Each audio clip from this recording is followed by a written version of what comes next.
لا حول ولا قوة إلا بالله العلي العظيم. أعوذ بالله من كل رجيم وسيم. بسم الله الرحمن الرحيم. توكلت على الحي الذي لا يموت والحمد لله الذي لم يتخذ صاحبة ولا ولدا ولم يكن له شريك في الملك ولم يكن له ولي من الذل وكبره تكبيرا. والصلاة والسلام على النبي المكي المدني العربي القرشي الهاشمي البتهي الأبتهي التهامي معلن الحق بالحق بالقاسم محمد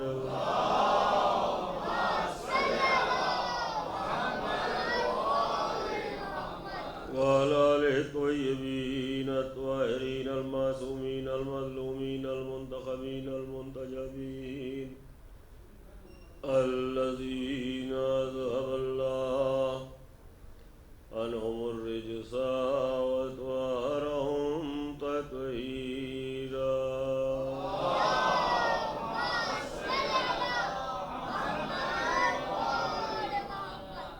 ولعنة الله على أعدائهم أجمعين من الآن إلى قيام يوم الدين. رب اشرح لي صدري ويسر لي أمري واحلل عقدة من لساني يفقهوا قولي. أما بعد فقد بسم اللہ الرحمن الرحیم. حضرات اکرامی قدر، شب بیداری کی مجلس ہے. نصف شب سے زائد وقت ہو چکا ہے. چونکہ شب بیداری کی مجلس ہے، داخلہ دربار شام کے حوالے سے بنابراً معقولات اور فقہ اللغہ ان تمام چیزوں سے گریز کرتے ہوئے میں ایک 40 منٹ آپ سے گفتگو کروں گا. تاریخی تجزیات، ہسٹوریکل انالیسس پر کربلا کے حوالے سے چند باتیں آپ کی خدمت میں. کربلا ایک تحریک مستقل ہے. کربلا خود لفظ اپنے آپ میں ایک مکمل ادارہ ہے. کربلا فکر و آگہی اور شعور کی کائنات ہے. کربلا ہر دور میں نئی ہے. کربلا کبھی پرانی نہیں ہوتی.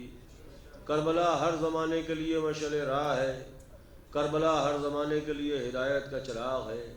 کربلا ہر زمانے کے لیے نور کا ستون ہے. کربلا ہر زمانے کے لیے ذوفشانی کا نظام ہے. کربلا ہر زمانے کے لیے انسان کو راہروی کی تعلیم دیتی ہے. کربلا ہر دور اور ہر زمانہ، ہر دن اور ہر ساعت ایک نئی فکر، ایک نئی جستجو دیتی ہے انسان کو. کربلا انسانی ضمیر کو زندگی عطا کرتی ہے. کربلا انسانی فکر کو دوام بخشتی ہے.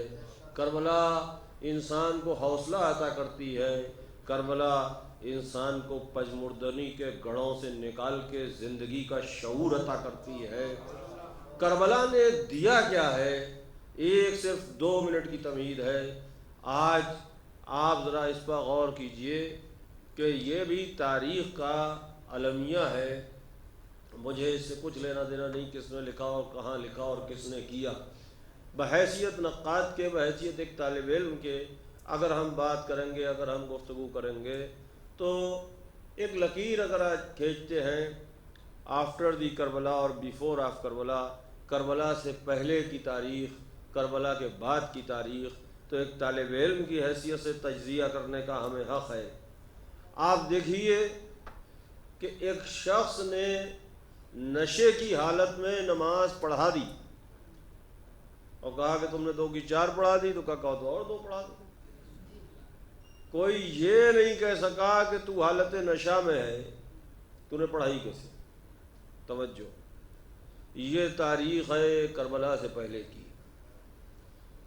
کربلا کو 1400 برس ہو چکے، آج کسی بھی جمعیت، کسی مسلک، کسی فرقے کی، کسی کی بھی مسجد میں، کہیں کسی دنیا کسی میں، اگر کوئی پڑھانے کے لیے نہیں، صرف پڑھنے کے لیے نشے کی حالت میں چلا جائے تو کلمہ گویوں کی جمعیت اسے دھکے مار کے باہر نکال دے گی کہ تیری مسجد میں آنے کی ہمت کیسے ہوئی؟ نہیں توجہ فرمائی آپ نے؟ کربلا نے دیا کیا ہے؟ کربلا سے پہلے شرابی نے نماز پڑھا دی، کوئی ٹوکنے والا نہ تھا۔ کربلا کے بعد حالت نشہ میں کوئی مسجد میں جا نہیں سکتا۔ یہ بیداری کربلا کا صدقہ ہے، یہ شعور کربلا کی خیرات ہے، یہ آگے ہی کربلا کی عطا ہے، یہ حسین ابن علی علیہ السلام کا صدقہ ہے جو پوری کائنات کو شعور کی دولت دی ہے۔ توجہ، آپ کی توجہات کے لیے ممنون۔ امام کسی کی بیعت کا محتاج نہیں ہوتا۔ 10-12 مجلسیں آپ میری سن چکے، میں اس موضوع پر نہیں آؤں گا، میں تاریخی تجزیہ عرض کرتا ہوں۔ امام کسی کی بیعت کا محتاج نہیں ہوتا۔ اللہ کو کوئی مانے یا نہ مانے، اللہ اللہ ہے۔ رسول کو کوئی مانے یا نہ مانے، رسول رسول ہے۔ امام کو کوئی مانے یا نہ مانے، امام امام ہے۔ توجہ، تو امام کہیں کسی سے بیعت مانگنے نہیں جاتا، یہ بنیادی فرق سمجھیے۔ جو بیعت مانگتے ہوں یا جو محتاج ہوں جمہور کے، وہ من جانب اللہ امام نہیں ہوتے۔ من جانب اللہ امام جو ہمارا امامیہ کا مسلک ہے وہ یہی ہے، اللہ کی جانب سے جو امام ہے وہ کسی کی بیعت ویعت کا محتاج نہیں ہے۔ امام علیہ الصلوۃ والسلام کسی سے بیعت مانگنے نہیں گئے، امام سے بیعت کا مطالبہ کیا گیا۔ توجہ، اب ذرا تھوڑی سی تجزیاتی گفتگو کر لیں، 40-45 منٹ، تاکہ یہ بچے آئے ہیں شب بیداری میں، کچھ ان کے لیے آسانیاں ہو جائیں۔ اس لیے کہ اب جو ہم جس دور میں گزر ہیں یہ دور بڑا بھیانک ہے، بڑا خطرناک ہے۔ کربلائی افکار اور کربلائی قدروں کو، بہت سی چیزوں کو جو ہے وہ اس کو خلط ملط کیا جا رہا ہے۔ لا، قرآن کا ارشاد ہے لا تلبسوا الحق بالباطل، حق و باطل کا لباس مت پہنو، جو ہے وہ ہے۔ تو بہت سی چیزوں کو خلط ملط کیا جا رہا ہے، بہت سی باتوں کو بچوں کو مس گائیڈ کیا جا رہا ہے۔ یزید جیسے فاسق و فاجر کے لیے لوگ یہ کہنے لگے کہ العیاذ باللہ یزید کی بارگاہ میں امام حسین علیہ السلام مجرم تھے، نعوذ باللہ، استغفر اللہ۔ تو یا وہ بہت پرانی گھسی پٹی بات کہ شیعوں نے خط بھیجے تھے، کوفے میں شیعوں کی اکثریت تھی اور انہوں نے غداری کی۔ تو تھوڑا سا ہم تجزیہ کریں تاکہ بات آسان ہو جائے، اور جو سی چاہیں کوئی سی تاریخ آپ دیکھیں، یہ بالکل ہسٹریکل فیکٹس ہیں، تاریخی حقائق ہیں۔ اصل میں کوفہ جو تھا وہ مرکز نہیں تھا، مدینہ مرکز تھا، کوفہ مرکز نہیں تھا۔ کوفے کو مرکز بنایا ہے جناب امیر علیہ السلام نے، اس سے پہلے کوفہ مرکز نہیں تھا، اور یہ گھرانہ ہی وہ ہے کہ جہاں ان کے قدم پڑے وہ جگہ مرکز بن گئی۔ جناب ابراہیم علیہ السلام مکے آئے، مکہ قیامت تک کے لیے مرکز ہے۔ حضور سرور کائنات مدینے آئے، مدینہ مرکز بنا۔ توجہ، مولا کائنات نے کوفے کو مرکز بنایا، امام حسین علیہ السلام نے کربلا بسائی، کربلا قیامت تک کے لیے مرکز بن گیا۔ یہ گھرانہ ہی وہ ہے۔ مرکز کیا، ایک گفتگو میں نے پڑھا تھا نقطہ اور دائرہ۔ مرکز یعنی نقطہ، تو نقطہ جہاں ہوگا دائرہ وہاں اپنے آپ بن جائے گا۔ توجہ ہے، صلوات پڑھیں محمد و آل محمد پر۔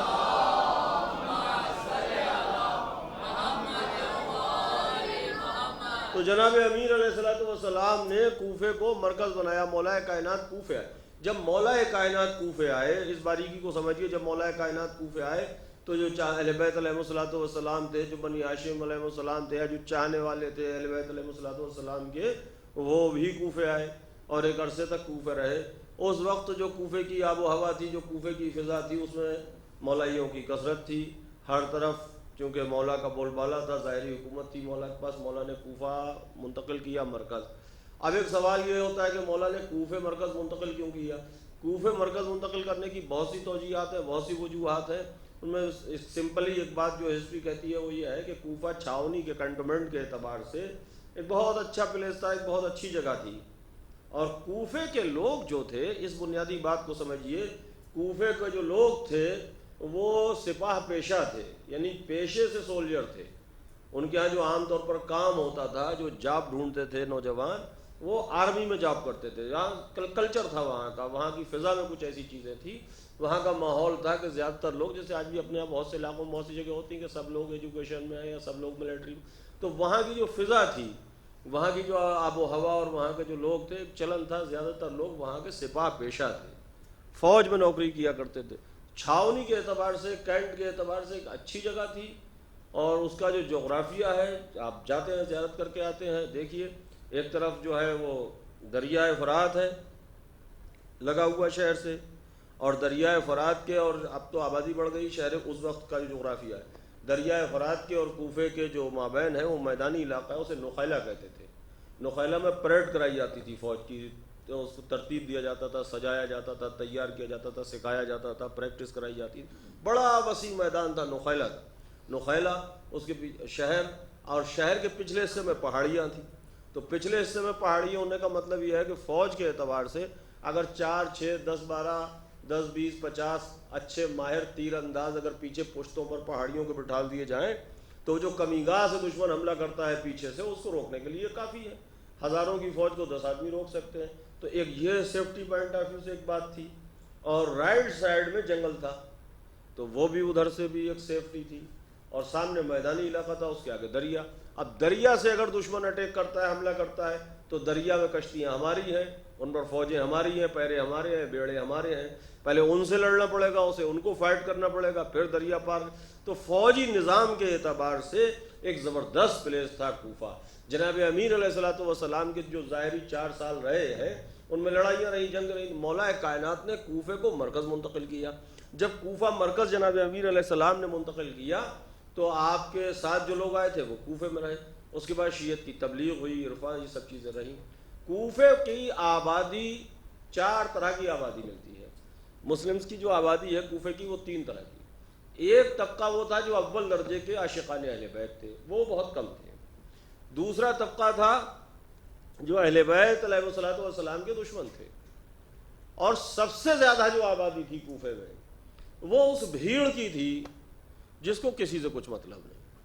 ان کا مزاج یہ تھا، جسے کرسی پہ دیکھا اسے سلام کر لیا، جسے تخت پہ دیکھا اس کے آگے اپنی عرضی بڑھا دی.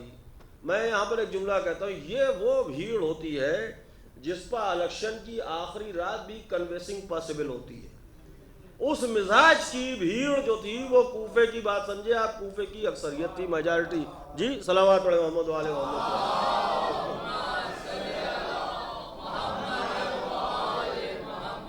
اور ایک حصہ لیفٹ سائڈ کا محلے کلیسان کہلاتا تھا، اس میں یہ زردشتی اور کلیسائی اس طرح کے نصارہ وغیرہ اس طرح کے لوگ رہتے تھے. ان سے مسلمانوں سے کوئی مطلب نہیں تھا، لینا دینا نہیں تھا. وہ ایک الگ محلہ تھا. بقیہ یہ جو 3 طبقے تھے، ان میں ایک طبقہ اہل بیت علیہ الصلوۃ والسلام کے چاہنے والوں کا، ایک طبقہ دشمنوں کا، اور ایک طبقہ اس بھیڑ کا جس کا کوئی مذہب نہیں ہے، وہ سب رضی اللہ. ایک وہ سا طبقہ، بات سمجھ رہے ہیں، سب صحیح ہیں، سب علیہ الرحمہ ہیں. ایک وہ سا طبقہ تھا جہاں جو پاور میں ہے اس کے ساتھ کھڑے ہو گئے. تو جب مولائے کائنات علیہ الصلوۃ والسلام کا دور تھا تو وہ جو طبقہ تھا، وہ جو بھیڑ، اکثریت، وہ بھی اپنے آپ کو شیعہ کہلانے لگی. توجہ، کہلانے لگی کہ ہم بھی مولا والے ہیں. وہ تھے نہیں. توجہ، ون سائیڈڈ. دیکھیے گمراہ کرنے سے کچھ نہیں ہوتا، ون سائیڈڈ کچھ نہیں ہوتا ہے. ایک آدمی یہ کہہ رہا ہے ہم شاگرد ہیں چھٹے امام کے. چھٹے امام بھی تو کہیں کہ یہ میرا شاگرد ہے. نہیں سمجھے؟ میں فارسی تھوڑی پڑھ رہا ہوں، میں بات سمجھ رہے ہیں. اب وہ دلیل نہیں بنتی بات. اب دلیل میں کوئی صاحب پیش کر رہے ہیں وہ ان کے شاگرد ہے. بھائی چھٹے امام بھی تو کہیں تبھی تو بات بنے گی. تو مولا بھی تو کہیں. توجہ ہے، مولا نے تو ان لوگوں کی مذمت کی ہے. خطبے دیکھ لیجیے صفین کے، اس کے آپ کو مل جائیں گے. مولا نے فرمایا تم سے کہتا ہوں جنگ کرنے کو، تو کبھی کہتے ہو سردی پڑ رہی ہے، کبھی کہتے ہو گرمی پڑ رہی ہے. یہ شیعہ ہے ہی نہیں. یہ وہ پیشہ ور لوگ ہیں جو ملٹری میں ہیں. یہ شیعہ، کیونکہ شیعہ کا مطلب ہے اطاعت امام. یہ شیعہ مولا اگر کسی شیعہ سے کہیں گے کہ اس وقت لڑنے کے لیے چلنا ہے تو کیا وہ یہ پلٹ کے کہہ سکتا ہے کہ سردی بہت ہے یا گرمی بہت ہے؟ شیعہ کا مطلب یہ ہے کہ ہارون مکی تنور میں کود جاؤ، تنور میں کود گئے۔ شیعہ کی ڈیفینیشن ہی یہی ہے۔ شیعہ امام کو واجب الاطاعت جانتا ہے۔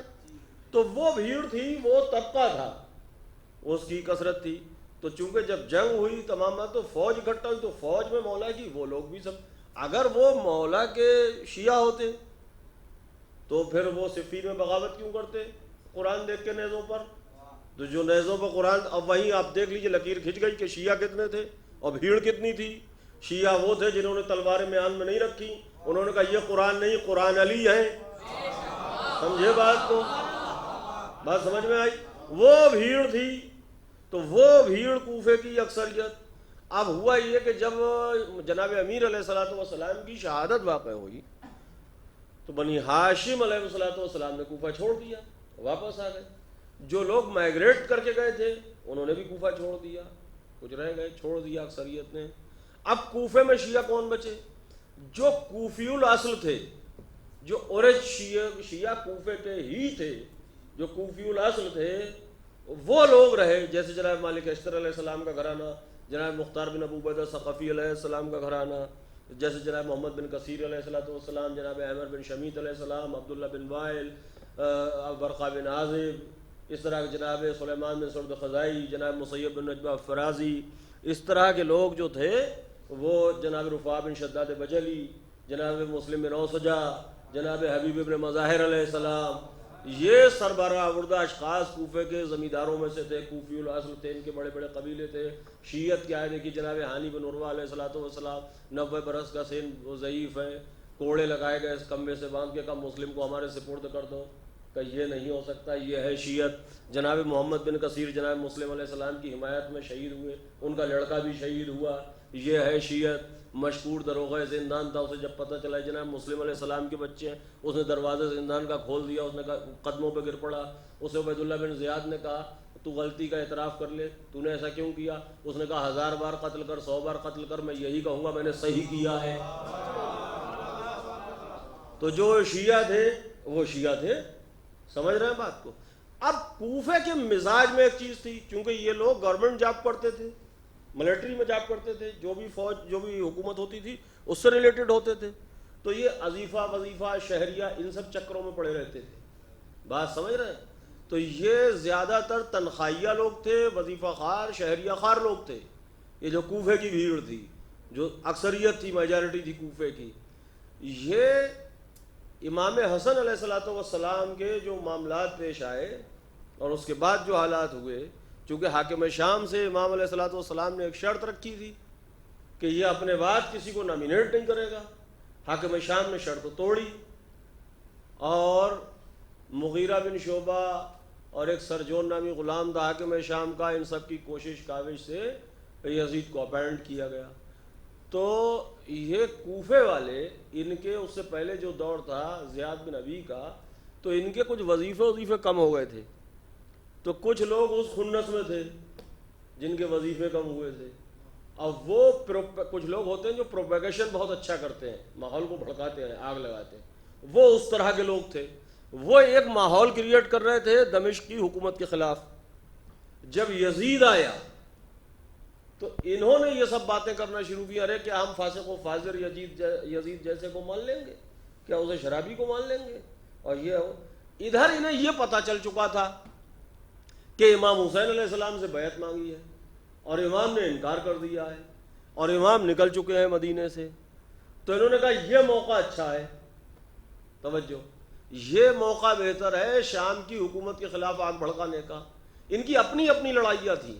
ایک شعر ہے، وہ ایک شاعر ہوا پاکستان کا، ذکی عثمانی، اچھا شاعر تھا، اس کا ایک شعر ہے، ملے ملے نظر آتے ہیں دور سے جو درخت، ملے ملے دور سے دیکھیے جنگل دکھتا ہے بالکل ایسے جیسے پیچ اپ میں گتھے ہوئے پیڑ ہیں، ملے ملے نظر آتے ہیں دور سے جو درخت، قریب جاؤ تو ان میں بھی فاصلہ ہوگا۔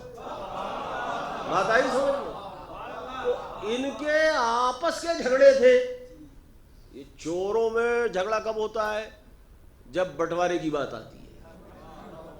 تو ان کے آپس کے کسی کا وظیفہ کم تھا، کسی کو کوئی پرانی رنجش تھی، کسی کو، انہوں نے سوچا یہ شیعوں کے کندھے پر بندوق رکھ کے فائر کر دیا جائے. بات سمجھ رہے ہیں؟ اور یہ جانتے سب ہیں، ایسا نہیں ہے، یہ جو تاریخ کے اسٹوڈنٹ ہیں، طالب علم، سب جانتے ہیں. جان بوجھ کے کوئی مکاری کرے، شیعوں پر الزام لگائے، کسی لباس میں ہو کسی لباس میں ہو، تو اس کی بات الگ ہے. جانتے سب ہیں، سمجھتے سب ہیں. اب سمجھیے، تو یہ انہوں نے یہ سب جب گیم کیے اس طرح کے، تو اس کا نتیجہ کیا ہوا؟ انہوں نے یہاں زندہ آباد وہاں مرد آباد جمگٹ لگانا، جیسے کرتے ہیں لوگ احتجاج اور یہ سب چیزیں الیکشن کے ماحول میں، وہ سب کام انہوں نے کرنا شروع کر دیے. یہ بھیڑ سب اکٹھا ہو کے پہنچی جناب سلیمان بن سرد خزائی کے ہاں. وہ فقیہ تھے، مولا کے چاہنے والے تھے، صفین میں، نہروان میں، جمل میں ساتھ رہے تھے جناب امیر علیہ السلام کی رکاب میں، اول درجے کے عاشق اہل بیت تھے اور فقیہ تھے.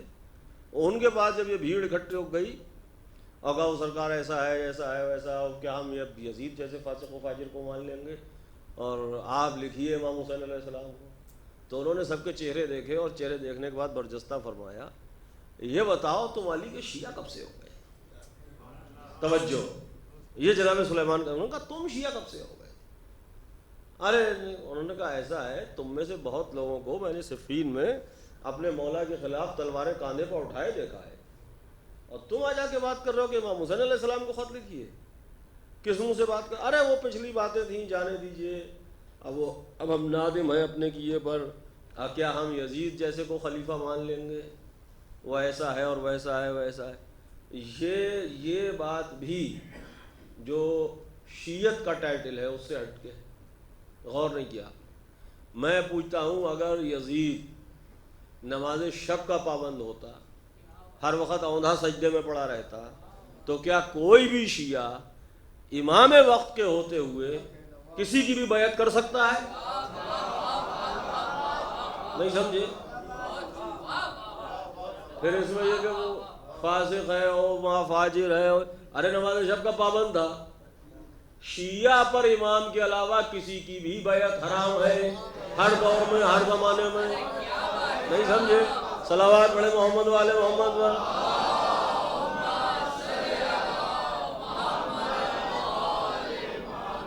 امامیہ کا مسلک یہی ہے، امامیہ کسی کی بیعت نہیں کرتا ہے، امامیہ صرف امام کی بیعت کرتا ہے. امام کا مذہب روز ازل سے، امامیہ کا مذہب یہی ہے، قیامت تک یہی مذہب رہے گا. اسی لیے دار اور زندان اور ان صعوبتوں کو امامیہ نے برداشت کیا ہے. قید خان صرف یہی جرم تھا، امامیہ کسی کی بیعت جائز نہیں سمجھتا، یہ امامیہ کا مذہب ہے. بہت توجہ. اور امامیہ الحمدللہ اس مذہب پر اپنے قائم، امام کی بیعت کرتا ہے. 12 امام ہے، امام کی بیعت ہے امامیہ میں، اس کے علاوہ امامیہ میں کسی کی بیعت نہیں. تو یہ یزید کیسا ہے اور کیا ہے، اس باتوں سے کیا مطلب، لمبی چوڑی فالتو کی باتوں سے. ان سب باتوں کی کوئی لاجک ہی نہیں ہے امامیہ کے نزدیک. وہ نمازی ہو یا پرہیزگار ہو یا روز روزہ رکھتا ہو، دن میں 70 روزے رکھتا ہو، کچھ بھی ہو، امامیہ جہاں کسی نے امام کے ہوتے ہوئے بیعت مانگی وہیں وہ جہنمی ہے.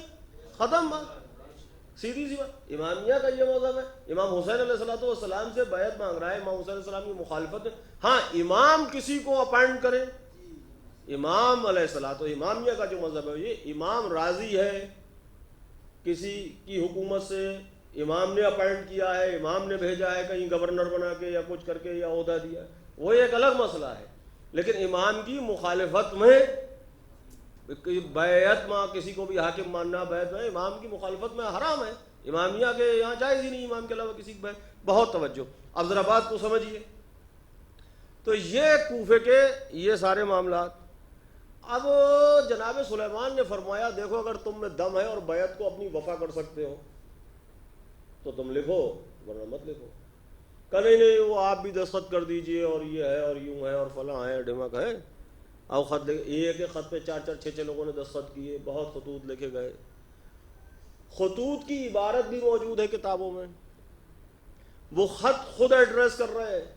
ان ٹائٹل کے خطوط لکھنے والے کون تھے، ان کا مذہب کیا تھا. یہ جملہ ہے تاریخ نے بہت، جو تاریخ نے محفوظ کیا ہے اس میں لکھا ہے، جو خط تھے اس میں لکھا تھا کہ آپ تشریف لے آئیے، لیسا علینا الامام. بعض جگہ لیسا لنا امام، بعض مسلم لیسا علینا الامام، ہم پر کوئی امام نہیں ہے. ہم بغیر امام کے ہیں. یہ جملہ بتا رہا ہے کہ خط بھیجنے والوں کا مذہب کیا ہے.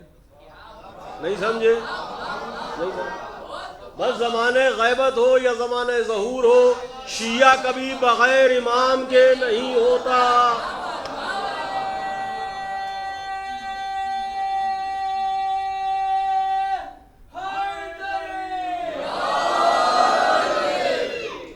توجہ ہے، شیعہ کبھی بغیر امام کے نہیں.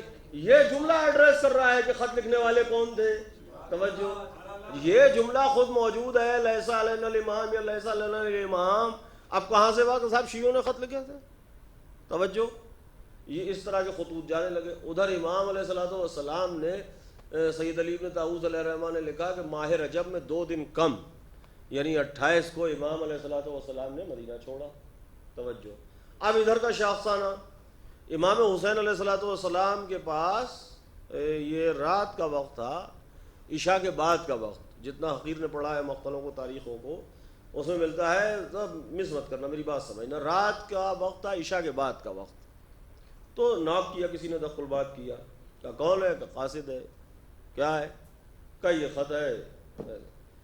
امام نے، اس میں حاکم شام کے مرنے کی خبر تھی اور یزید کے لیے بیعت کا مطالبہ تھا. امام نے برجستہ فرمایا انا للہ و انا الیہ راجعون. بعض نے اس کا مطلب یہ نکال لیا کہ مولا نے الیاذ باللہ حاکم شام کے لیے کلمہ استرجاع پڑھا، افسوس ظاہر کیا اس کی موت میں. سمجھے؟ تو سب جانتے، سب ہیں، یہ سب جان بوجھ کے ہوتا ہے. انا للہ و انا الیہ راجعون مولا نے فرمایا یہ مقام عجب. امام حسین علیہ السلام سے، چونکہ امام حسن علیہ السلام سے شرط رکھی گئی تھی کہ یہ اپنے بعد کسی کو اپائنٹ نہیں کرے گا. ایک تو شرط توڑی گئی، دوسرے بیعت کا مطالبہ یزید کے لیے. تو ان دونوں باتوں پر اظہار حیرت کیا جاتا ہے جب اس طرح کی کسی بات پر، تو کہا جاتا ہے انا للہ و انا الیہ راجعون. اس پر امام نے فرمایا تھا انا للہ و انا الیہ راجعون. مقام افسوس اور تاسف اور تعجب اس بات کا کہ شرط توڑی اور پھر ہم سے بیعت، انا للہ و انا الیہ راجعون. اور پھر مولا نے اسے بے حیثیت کرتے ہوئے خط کو، جیسے ذرا یہ اب آپ لے کے آئے ہم آپ کے پاس کہ بہت امپورٹنٹ ہے، بڑا جنہیں کیا ہے، وہاں سے خط آیا، اور آپ نے اسے اچھا ٹھیک ہے ہٹا، چلو کل بات ہوگی. بے حیثیت کرتے ہوئے امام علیہ السلام نے اس خط کو کوئی نوٹس نہیں لیا اس کا. اگر ٹھیک ہے چلو کل بات ہوگی، دربار میں دیکھ لیں. سمجھا؟ آپ دربار سے چونکہ آیا تھا فرشتہ تھا. اور صبح کو یہ لفظ میں نے پڑھا ہے جو میں اس کا ترجمہ کر رہا ہوں. صبح کو مولا نکلے، شب داری کی مجلس ہے اس لیے میں نے انتخاب کیا اس موضوع کا تاکہ بچوں تک کچھ باتیں پہنچ جائیں. صبح کو جب مولا نکلے، اسٹیپ بائی اسٹیپ خادم عرض کرنے کی کوشش کر رہا ہے، تو جو لکھا ہے اس کا جو ترجمہ کیا ہے فارسی کتابوں میں لکھا ہے بوقت چاشت، بعد از یک ساعت بوقت چاشت، یعنی ناشتے کے وقت کے 1 ساعت بعد. اب ساعت کا یہاں پر 2 طرح سے ترجمہ ہو سکتا ہے.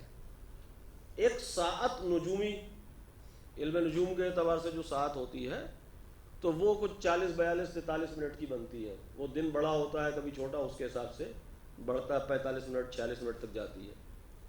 اور ساعت کے معنی گھنٹے کے بھی استعمال ہوتے ہیں، تو 60 منٹ بھی ہو سکتے ہیں. اور ناشتے کا وقت جو مانا جاتا ہے یہ کوئی 8 سے 8:30 بجے تک جو عرف میں رائج ہے.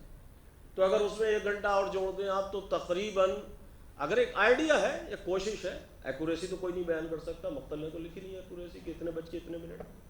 تو اگر ہم حساب لگائیں گے تو 9:30 سے 10 بجے کے بیچ یا 9 سے 10 بجے کے بیچ امام علیہ السلام دولت سرا سے نکلے دربار جانے کے. انداز نکلنے کا کیا ہے؟ سارے بنی ہاشم کو بلایا، پورے قبیلے، بھائی بھتیجے بھانجے بھائی سب، چچا زاد ماموں سب کو بلایا، اور اس کے بعد کہا تیار. اب فوجی سج دھج کے ساتھ سب تیار ہوئے، سروں پہ خود، جوشنین بندھے ہوئے، کلائی بند کسے ہوئے، جراب کسے ہوئے، تلوار کمر سے حمائل، سپر پشت پر پڑی ہوئی، نیزے ہاتھوں میں، کمان اور ترکش کندھوں پر، اور دولت سرا سے بنی ہاشم سپاہیانہ انداز میں نکلے. وہ انداز جیسے کبھی جناب امیر لشکر کشی کے لیے نکلتے تھے.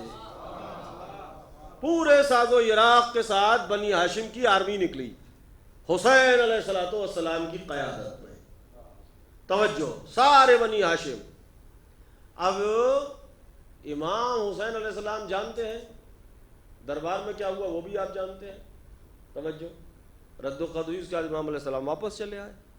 تو یہ سارے بنی ہاشم کو تیار کر کے پوری سجدھت کے ساتھ امام حسین علیہ السلام کیوں لے گئے، اور دربار میں ایک حقیر نظر ڈال کے تخت و تاج پر اور ٹھوکر مار کے واپس چلے آئے ڈانٹ کے.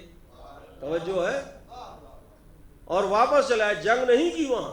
اگر جنگ ہو جاتی تو یہ جو بے ایمان ہیں یہ لکھتے کہ عامل مدینہ کو قتل کیا تھا، علیہ باللہ حسین علیہ السلام نے خروج کیا تھا.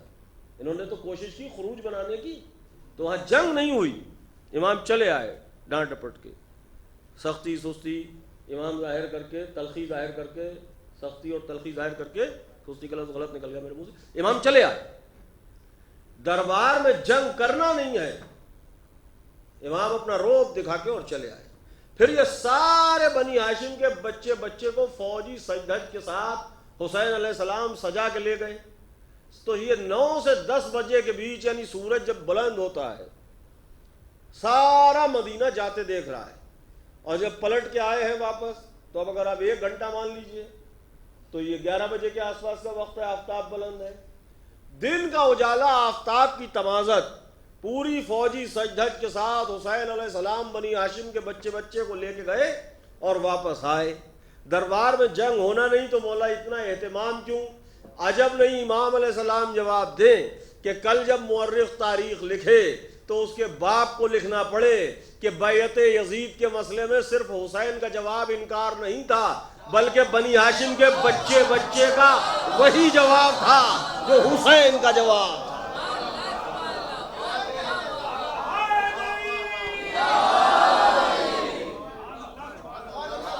صلوات پڑھے محمد و آل محمد پر.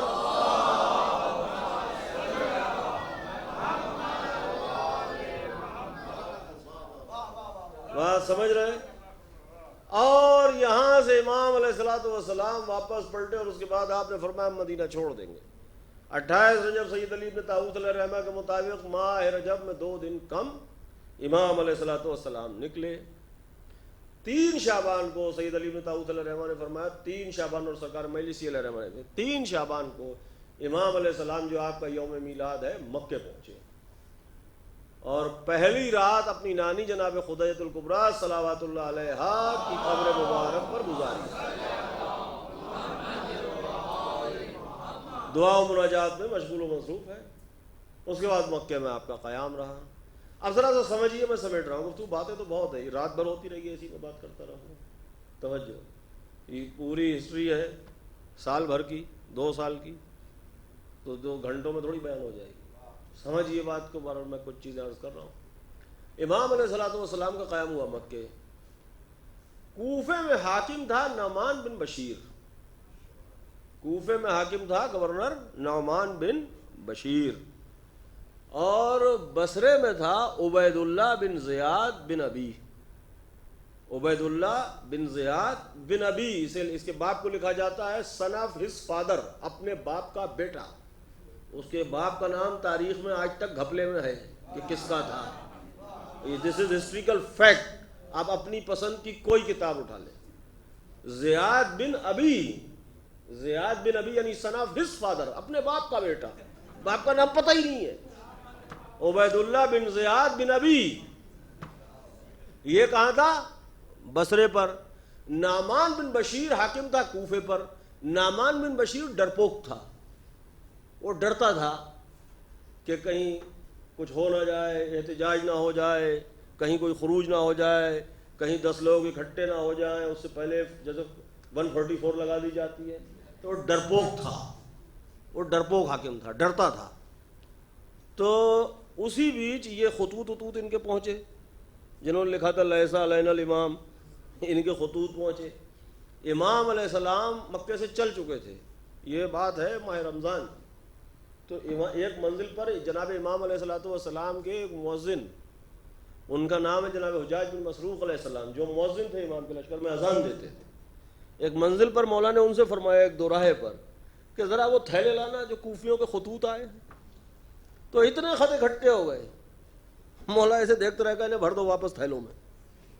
اس میں لکھا لیسا لینا الامام، اور یہاں تک کہ آپ اگر نہ آئے تو الیاذ باللہ روز محشر ہم آپ کے نانا سے شاکی ہوں گے.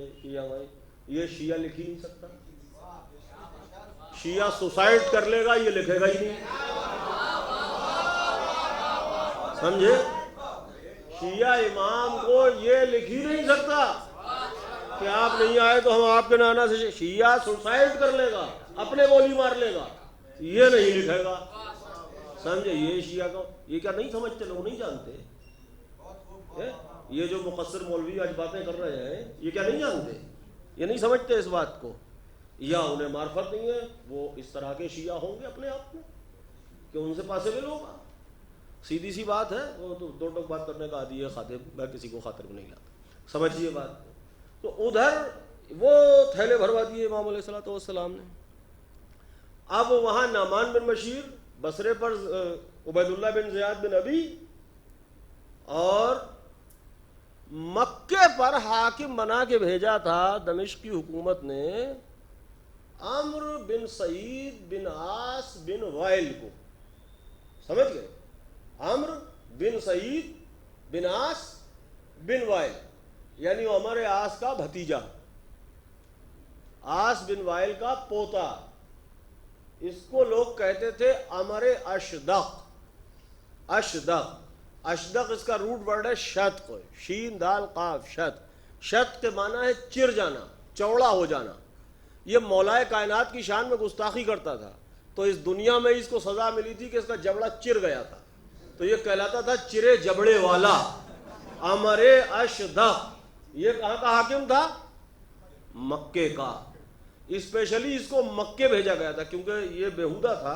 اشدق جیسے چرے جبڑے کا، بیہودہ تھا، یہ دشمن تھا اہل بیت کا، اس لیے اس کو بھیجا گیا تھا مکے. امام علیہ الصلوۃ والسلام نے جب دیکھا 30 سے زیادہ لوگ حاجیوں کے لباس میں تھے کہ امام حسین علیہ السلام کو قتل کر دیں، اور فورس کر رہے تھے کہ آپ مکے رہیے. توجہ. ادھر مکے میں وہ جو زبیریوں کا گھرانہ تھا وہ بھی دعوے دار تھے امارت کے، بعد میں ان سے بھی ہوا ہے نا مسئلہ. تو وہ بھی کوشش کر رہے تھے کہ آپ مکے روکیے. وہ اپنے چکر میں تھے، سب اپنے اپنے چکر میں لگے تھے. اور یہ جو تھا کون؟ عمر بن سعید بن عاص بن وائل مکے میں. ادھر حسین بن نمیر جو مشہور دشمن اہل بیت تھا، اس کو پولیس کا افسر بنا کے قادسیہ ایک دوراہا ہے جہاں ایک راستہ کوفے کو جاتا ہے، ایک راستہ ادھر سے آ رہا ہے یہ مدینے کی طرف سے، اور یہ جاتا ہے ادھر عراق کی طرف کو کربلا اور ایک بغداد. وہاں دوراہا وہاں تک حسین بن نمیر کی ماتحتی میں ایک جال، ایک نیٹ، ایک شبکے کا لفظ ہے اس کے لیے، ایک شبکہ، ایک نیٹ بچھا دیا گیا تھا پولیس کا کہ کوئی حسین علیہ السلام کی مدد نصرت کو نہ جا سکے اور ادھر کہیں کوئی شیعہ کسی طرح سے سروائیو نہ کر سکے. اور پہلے کے حالات میں ہی شیعوں کو قید کر لیا گیا تھا. وہ سب بڑی لمبی داستان ہے، یہ پورے عشرے کا موضوع ہے. جب یزید ہلاک ہوا ہے تو 4000 کی تعداد تو ان لوگوں کی ملتی ہے، 2000 کی، 4000 کی، 3000 کی، کم سے کم آپ 2000 بھی مان لیجئے، جو قید خانے کا دروازہ توڑ کے نکلے ہیں اور انہوں نے نعرہ لگایا ہے انتقام خون حسین کا، جو توابین کہلاتے ہیں عین الوردہ میں اور مقام قرطیسیہ میں، جن سے لڑائیاں ہوئی ہیں، جو شہید ہوئے ہیں، جن میں جناب سلیمان بن سرد خزائی وغیرہ علیہ الصلوۃ والسلام، یہ سب لوگ ہیں. تو اس کے علاوہ یا تو انہیں قتل کر دیا گیا تھا یا قید کر دیا گیا تھا. کچھ بچے تھے وہ کربلا پہنچ گئے، کچھ قید و بند کی زندگیاں گزار رہے تھے. تو اس نے روکا امام علیہ الصلوۃ والسلام کو، مزاحمت کی، جو حاکم مکہ تھا. مولا نے جب دیکھا تو مولا نے حج کو عمرے سے بدلا. امام علیہ السلام نے حج کو عمرے سے بدلا. ایک جملہ ہے جو بہت مشہور ہوا ہے کہ حرمت خانہ کعبہ بچ جائے. اس مفہوم میں جو گہرائی ہے اس پر غور نہیں ہوتا کہ یہاں جنگ نہ ہو، حرمت خانہ کعبہ بچ جائے۔ جب امام علیہ السلام نے مکہ چھوڑا ہے تو اس کے بعد بھی جھڑپ ہوئی ہے، اس کی فوجوں نے حملہ کیا ہے، جھڑپ ہوئی ہے، ہلکی پھلکی جھڑپ ہوئی، امام چلے آئے۔ امام علیہ السلام نے حج کو عمرے سے بدلا چلے۔ میں نے جب اس پر بہت غور کیا تو میں آپ کو اپنی اسٹڈی بتا رہا ہوں۔ یہ جو تھا عمرو بن سعید بن عاص بن وائل، اس کو اپائنٹ کیا تھا حاکم شام نے، یزید نے، امیر حج، امیر حج۔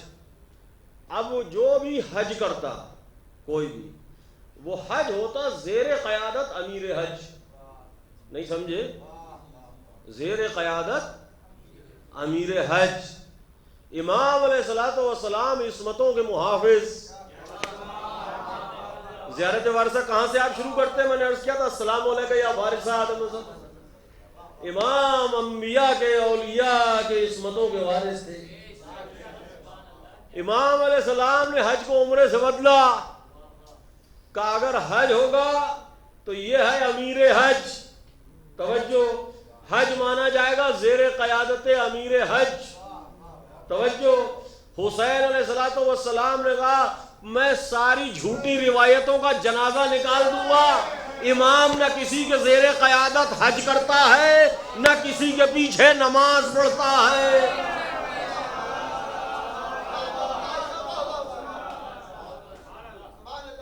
حج کو عمرے سے بدلا حسین علیہ السلام نے، حج کو عمرے سے بدلا۔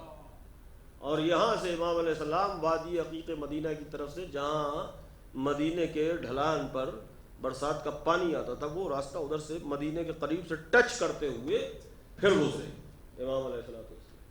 یہیں پر جناب عبداللہ بن جعفر علیہ السلام نے فرزندگان شہزادگان جناب محمد علیہ السلام کو آپ کے سپرد فرمایا، اور یہاں سے امام علیہ السلام چلے عراق کی طرف۔ عبداللہ بن زبیر نے بھی کہا کہ مولا غیر معروف راستے سے چلے جائیے، شاہراہ سے مت جائیے، عراق میں آپ کے دشمن ہیں۔ امام نے فرمایا نہیں، میں غیر معروف راستے سے نہیں جاؤں، کوئی یہ نہ کہہ سکے ہمیں موقع نہیں ملا حسین کے ساتھ جانے کا۔ امام اتمام حجت کرتا ہے۔ حسین علیہ السلام شاہراہ عام سے نکلے، شاہراہ عام سے حسین علیہ السلام چلے اور کوفے اپائنٹ کیا جناب مسلم علیہ السلام۔ بڑا بلند مقام ہے۔ مولا لکھا انی ارید الیکم یا اہل الکوفہ انی ارید الیکم اخی وابن امی ثقتی من اہل بیتی۔ اے اہل کوفہ، میں تمہاری طرف بھیج رہا ہوں اپنے بھائی کو جو میرا چچا زاد ہے، میرے اہل بیت سے ہے اور میرا ثقہ ہے۔ حسین علیہ السلام نے قیامت تک کے لیے کوئی فرار کا راستہ چھوڑا نہیں۔ ایک خاص بات خادم عرض کرنا چاہتا ہے، میں نے جب پڑھا کتابوں کو، سیر و تاریخ کی، مقتل کی، تو ایک بات ملی، یہ بڑے کام کا نقطہ ہے۔ بنی ہاشم میں دو افراد، دو لوگ علیہ السلام، ایک جناب مسلم علیہ السلام، ایک شہزادہ علی اکبر علیہ السلام، دو کے لیے ملتا ہے کہ حضور سرور کائنات صلی اللہ علیہ وآلہ وسلم سے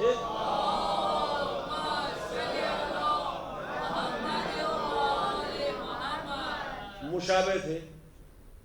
اب یہ الگ بات ہے، یہ بات مشہور نہیں ہوئی، لیکن بالکل جناب مسلم علیہ السلام کے لیے بھی یہی لکھا ہے کہ مشابہ تھے حضور سرور کائنات سے، گمان ہوتا تھا کہ حضور آ رہے ہیں۔ یہ دیکھیے امام علیہ السلام کی حکمت۔ یہ کربلا کی جو جنگ ہے یہ دو میدانوں میں لڑی گئی، ایک مورچہ ہے کوفہ اور ایک ہے کربلا۔ حسین علیہ السلام نے دونوں جگہ پر شبیہ رسول کو رکھا، سمجھے، تاکہ ان کی اوقات پتہ چل جائے کہ یہ اصلی دشمن رسول کے ہیں۔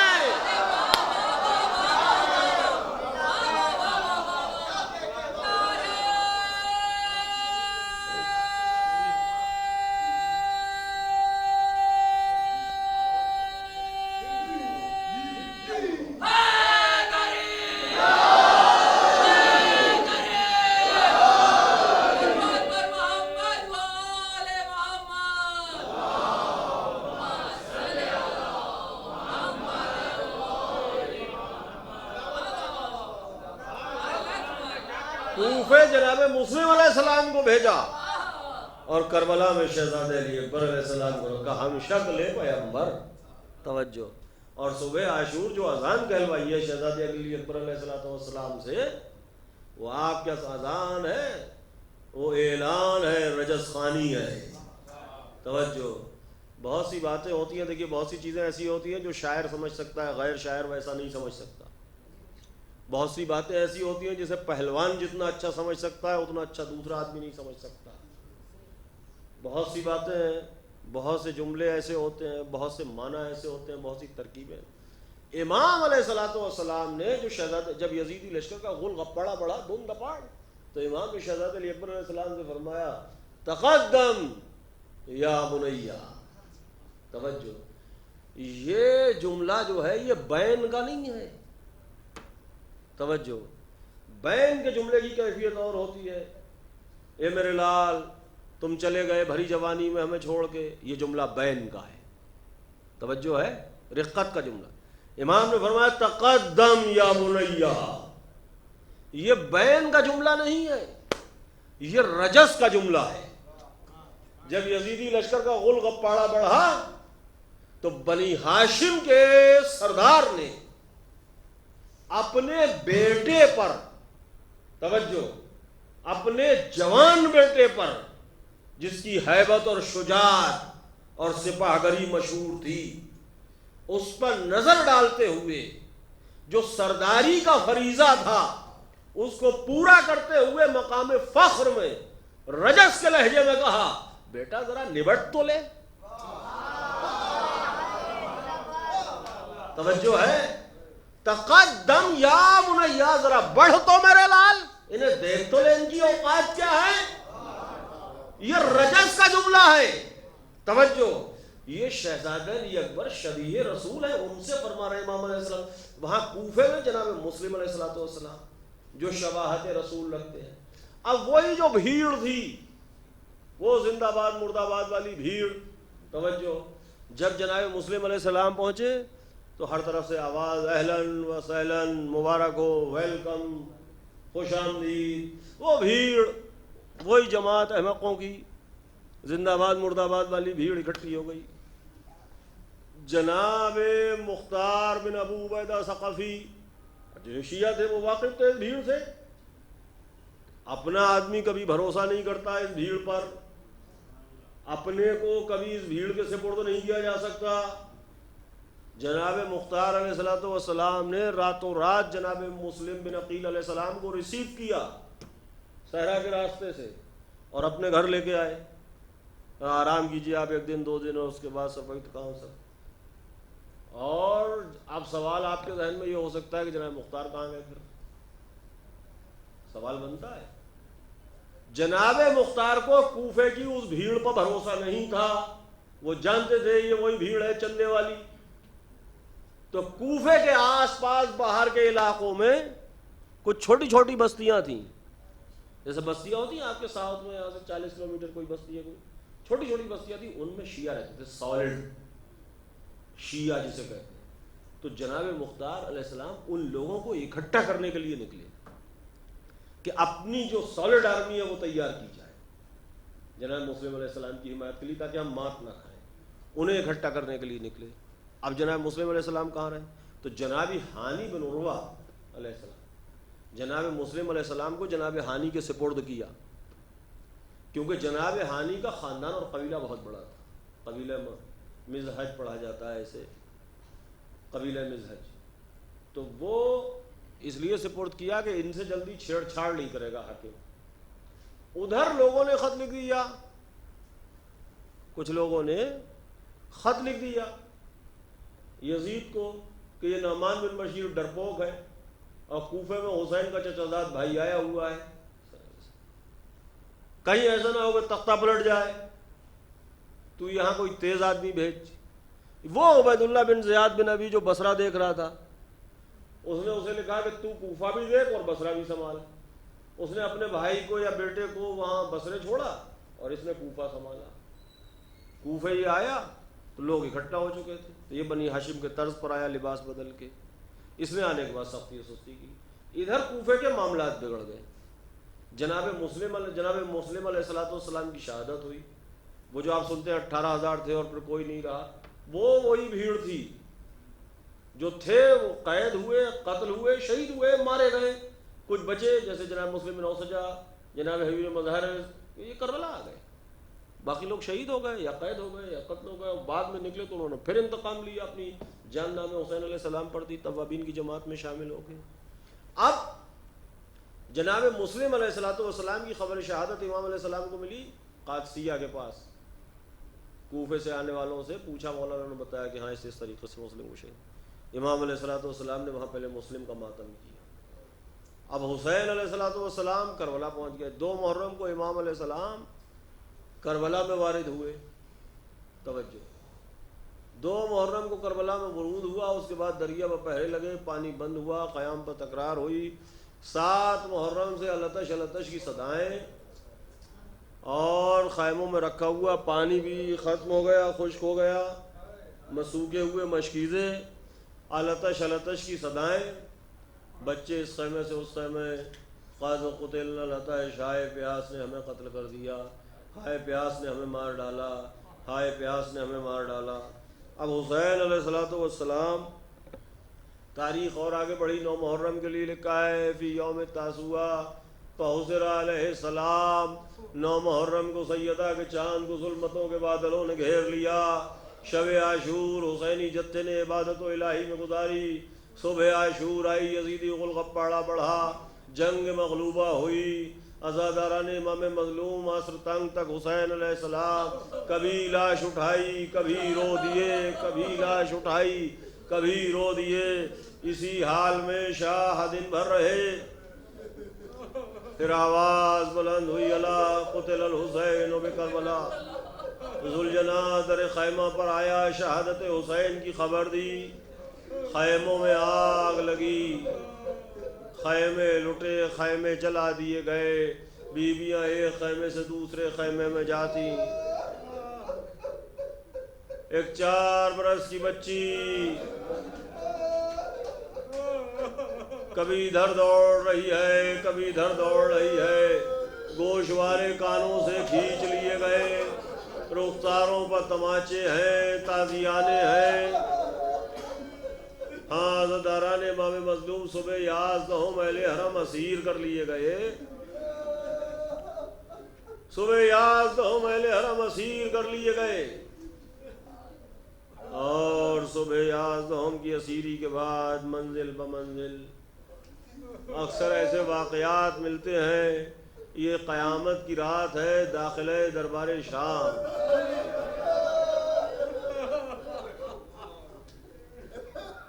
تین راستے تھے، اگر آپ دیکھیں گے تو آپ کو ملیں گے. 3 راستوں کا تذکرہ ملتا ہے. ایک راستہ کم تھا، ایک راستہ تھا جو آبادیوں سے ہوتا ہوا گزرتا تھا، ایک راستہ جنگلوں سے ہوتا ہوا کچھ آبادیوں سے کافی دور. بعض نے 3 لکھے، بعض نے 2 لکھے. تو انہوں نے لمبا راستہ، طول راستہ اختیار کیا تھا. طول راستہ اختیار کرنے کی وجہ یہ تھی، انہوں نے جغرافیکلی اسٹڈی کی تھی. ایسی بستیوں سے نہ گزرا جائے جہاں اہل بیت کے چاہنے والے ہوں، لوگوں کو پتہ نہ چلے. کربلا کی بات کو چھپایا. آج کا زمانہ تھوڑی ہے کہ یہاں بھی کچھ ہوا 5 منٹ پوری دنیا میں پتہ ودن 1 سیکنڈ. امام حسین علیہ السلام کی شہادت ہو گئی. اب یہاں سے کوئی جائے گا جہاں جس بستی میں، وہی تو جا کے بتائے گا. پیدل کا راستہ تھا، گھوڑے کا راستہ تھا، اونٹ کا راستہ تھا. اور یہ خبر کو کر رہے تھے، یہ مس گائیڈ کر رہے تھے لوگوں کو، یہ مس پروپیگیٹ کر رہے تھے. علیہ باللہ معاذ اللہ خارجی نے خروج کیا، اس کے اہل حرم ہے. یہ بتاتے ہی کہاں تھے کہ امام حسین علیہ السلام ہے. تو اس لیے انہوں نے ایک اسٹڈی یہ بھی کی تھی کہ ایسے راستوں سے چلا جائے جہاں اہل بیت کے چاہنے والے جن بستیوں میں نہ ہوں. اور ایسے واقعات بہت ہیں. اس کے باوجود بھی وہ شہر اسقلان کا واقعہ ملتا ہے. سہیل نامی شخص کا، دیکھا اس نے تجارت کی غرض سے آیا ہوا تھا. اس نے دیکھا شہر کو سجایا جا رہا ہے. اس نے کہا میں بھی مسلمان ہوں، مسلمانوں کی ایسی کون سی عید ہے جو میں نہیں جانتا. تو اس نے کہا بھائی آج کون سی عید ہے جو سب خوشیاں منا رہے ہیں. کہا ایک علیہ باللہ استغفر اللہ ایک خارجی نے خروج کیا تھا اور ہمیں فتح ہوئی ہے، اس کے اہل حرم کو اسیر کر رہے اس لیے. تو دیکھنے لگا. اس نے کہا یہ کسے خان جی کہہ رہے ہیں. اور وہ دیکھنے لگا. اس نے دیکھا کہ لوگ آئے, نیزوں پہ کچھ سر ہے, ایک جوان نہیں ہو نظار, قیدیوں کے لباس, ہاتھوں میں ہتھکڑیاں, پیروں میں بیڑیاں, گلے میں توقے خاردار لنگر, اور کچھ بیویاں ہیں چہرہ بالوں سے. اس نے کہا یار کون؟ آگے بڑھا اور اس نے کہا آپ کے چہرے سے شرافت جھلک رہی ہے, آپ کون؟ کہا اہل کلمہ ہے, اہل قبلہ ہے, کیا کرے گا جان کے. اب امام بتائیں تو کیا بتائیں. کہا نہیں بتائیے. کہا مدینے کے رہنے والے ہیں, بہت سادگی سے مدینے کے رہنے والے. اب اس کا اضطراب بڑھا. اس نے کہا وہ تو ہمارے آقاؤں کا شہر ہے, مدینے میں کدھر کے رہنے والے. کہا تو اتنا اصرار کر رہا ہے, ہم محلے بنی ہاشم کے رہنے. تڑپ گیا اور تڑپ کے کہتا ہے محلے بنی ہاشم میں. کہا بھائی یہ سمجھ لے, رسول جب سورج بلند ہوتا ہے تو روضہ رسول کا سایہ ہمارے گھر میں پڑتا ہے, مسجد نبوی کی دیوار کا سایہ ہمارے گھروں میں پڑتا ہے. اب تو چیخ نکل گئی, آپ ہیں کون؟ مولا نے اس کا نام لیا اور نام لینے کے بعد کا پہچان میں علی ابن الحسین, وہ سر میرے بابا کا ہے, میری بھویاں ہیں. کہنے لگا آقا یہ ہے شیعہ. کہنے لگا آقا میرے لیے کیا حکم ہے, اجازت دے ان ملائین پر حملہ کروں. میں اکیلا ہوں, مارا جاؤں گا, 2-4 کو تو ماروں گا, حملہ کروں مولا اجازت دے. مولا نے فرمایا نہیں حملہ مت. کہ پھر میں کر کیا سکتا ہوں آپ کے لیے وہ تو بتائیے. کہ ایک تو یہ شخص جو سر لے کے چل رہا ہے نیزے پر, اس کو کچھ درہم دینار دے کے راضی کر کے آگے چلے, تاکہ لوگ میرا بابا کا سر دیکھنے میں مشغول ہو جائیں, ماں بہنوں کی بے ردائی بچ جائے. اور ہو سکے تو کچھ چادریں لا دے. چادریں بھی لے کے آیا, اس کو کچھ لے دے کے اسے آگے بڑھایا. ادھر چادریں سروں میں پہنچی تھیں کہ نیزوں کی اریوں سے چادریں تاب ضبط نہ رہا, اس نے حملہ کر دیا. اسے اشقیاء نے بہت مارا اور مرا ہوا سمجھ کے چھوڑ گئے.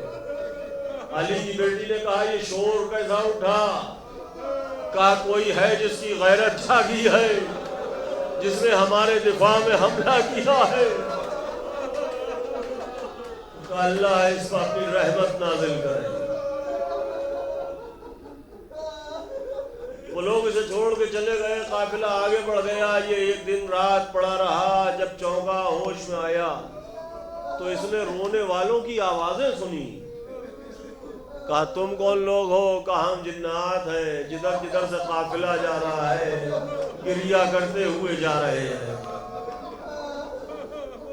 وہاں سے مسجد سلمان میں پہنچا. وہاں کچھ لوگ آپس میں مشغول تھے کہ کس طریقے سے ان ملائین پر حملہ کریں اور اہل بیت کے سر کو چھین لیں. اسے دیکھ کے چپ گئے. یہ سمجھ گیا. اس نے کہا بھائی میں بھی اہل بیت کا محب ہوں, یہ دیکھو میرے چوٹیں, میں محبت کا امتحان بھی دے کے آ گیا. ہاں زداران امام مظلوم قافلہ آگے بڑھتا رہا, منزل بمنزل. آپ کوفے کے بعد تکریت ایک شہر تھا جہاں اس وقت عیسائی رہتے تھے. جب تکریت میں قافلہ پہنچا تو کوفے میں جب قافلہ داخل ہوا تھا, وہ جو کوفے کا واقعہ ہے نا صحابی رسول کا, تو کوفے کا وہ واقعہ دیکھا تھا ایک عیسائی نے.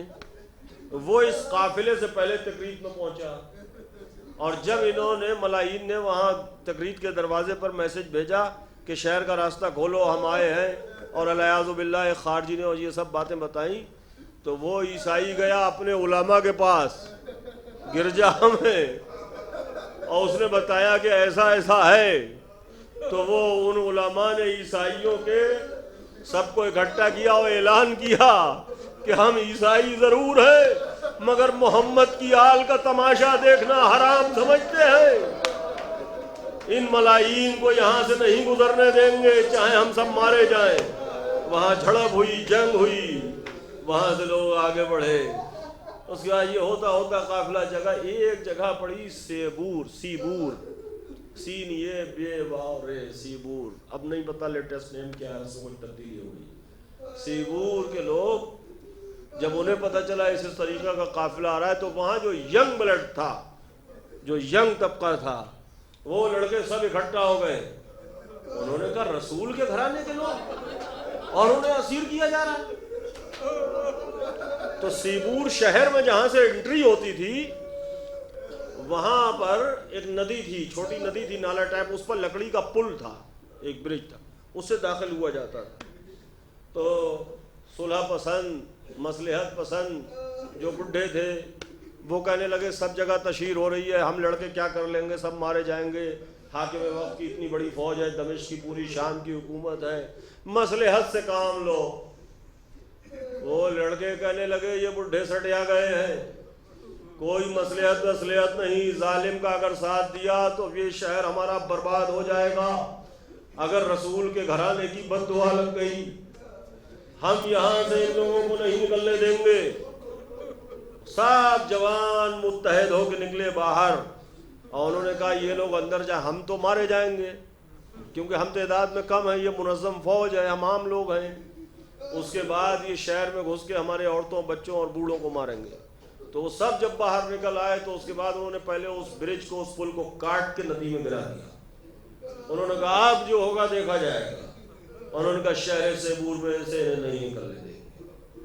وہاں پر بڑا شدید حملہ ہوا، 500,000 کے قریب تعداد ملتی ہے، یزیدی مارے گئے، وہاں سے بھاگے، دوسری طرف سے راستہ بدلنے کو مجبور ہوئے، وہ نوجوان کافی شہید ہوئے۔ شہزادی زینب نے فرمایا یہ کون سی جگہ ہے؟ کہا سیبور ہے۔ علی کی بیٹی نے دکھے ہوئے دل سے اس شہر والوں کو دعا دی، بار الہی نے اپنے امن و امان میں رکھ، یہاں کا پانی ٹھنڈا اور میٹھا رہے، یہاں برکت رہے، جو ہمارے لیے جن کا سب تماشا دیکھ رہے ہیں، سب ظلم اٹھا رہے ہیں، ان کے دل میں اتنی ہمدردی ہے رسول کے گھرانے کے لیے۔ اس ایسے قافلہ ہوتا ہوا موصل، اور اس کے بعد ادھر سے ادھر سے شہر نصیبین اور قلعہ ماندری سب گزرتا ہوا قافلہ جو تھا وہ بالا بک پہنچا۔ بالا بک یہ ایک شہر تھا جہاں کٹر یزیدی ناصری اہل بیت کے دشمن تھے۔ یہاں تشہیر کی گئی اہل بیت علیہ الصلوۃ والسلام کی۔ اس کے بعد تفصیل طلب ہے، یہ خود ایک مستقل موضوع ہے پورے عشرے کا۔ اس کے بعد دمشق میں داخل ہوا۔ دمشق کے بعد یہ قیامت کی وہ رات ہے جب داخل ہے دربار شام، پڑھ چکا ہزاروں میں مجلس ختم۔ مشہور ہے بربنائے شہرا کہ جب اہل حرم کو داخلہ دربار شام میں دیا گیا ہے تو ملائین نے آئینہ بندی کی تھی، قد آدم آئینے لگائے تھے تاکہ علیہ باللہ استغفر اللہ اہل بیت اپنے آپ کو اسیری کی حالت میں دیکھے۔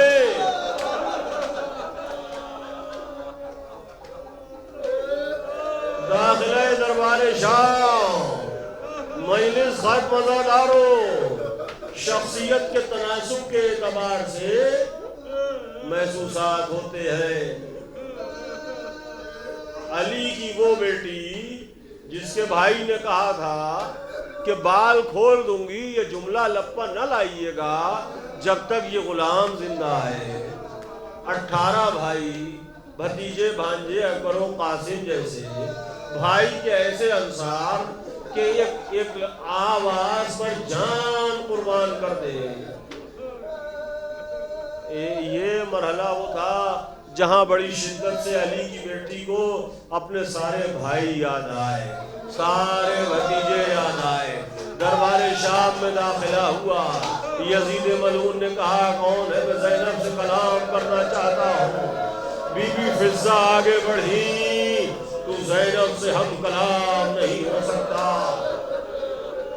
حاکم نے کہا اس عورت کو ہٹاؤ۔ شمر ملعون تازیانہ لے کے آگے بڑھا، بی بی فضہ نے اپنی پشت تازیانے کی طرف کر دی، بیویوں نے حلقے میں لے لیا، فضہ پر تازیانے برس رہے ہیں، علی کی بیٹی سے تو ہم کلام نہیں ہو سکتا۔ بی بی فضہ بربنائے مشہور حبشی تھی، تو انہوں نے دیکھا فراست سے کام لیتے ہوئے مشہور ہے، اس لیے میں پڑھ رہا ہوں، یزید کے ارد گرد اطراف سیکورٹی پر 300-400 جوان حبشی کھڑے تھے تلواریں لیے۔ بی بی فضہ نے ان سے مخاطب ہو کے کہا اے حبش کے رہنے والوں، تمہاری غیرتوں کو کیا ہو گیا؟ تمہارے قبیلے کی عورت پر ایک شخص تازیانہ اٹھا رہا ہے، تم کھڑے دیکھ رہے ہو۔ بیان فرماتے ہیں خطباء و ذاکرین اور علماء کہ وہ حبش کے رہنے والے آگے بڑھے تلواریں لیے ہوئے، انہوں نے کہا شمر کو روک لے ورنہ دربار میں جنگ ہوگی۔ عزادارو یہ وہ مرحلہ تھا جہاں زینب کو اپنے سارے بھائی یاد آئے، زینب کو اپنا قبیلہ یاد آیا، اپنا خاندان یاد آیا، اپنے بھتیجے بھانجے یاد آئے۔ نجف کا رخ کیا، میرا عباس مارا گیا، عون مارا گیا، عبداللہ مارا گیا، جعفر مارا گیا، محمد مارا گیا، عمران مارا گیا، میری حمایت کو کوئی نہیں آتا۔ فریاد و محمد آبا سیالم الذی نزلہ ایوم القلب علی لعنت اللہ علی القوم الظالمین۔ اللہم لن قتلت امیر المؤمنین وقتلت الحسن والحسین وقتلت آل بیت نبیک، اللہم لنا آل محمد وقتلتهم وزدهم عذابا فوق العذاب وهوانا فوق هوان وذلا فوق ذل وخزيا فوق خزي، اللهم ادعهم للنار دعا واركسهم في أليم عذابك رقصا واشرهم واتباعهم إلى جهنم زمرا۔ ماتم حسین۔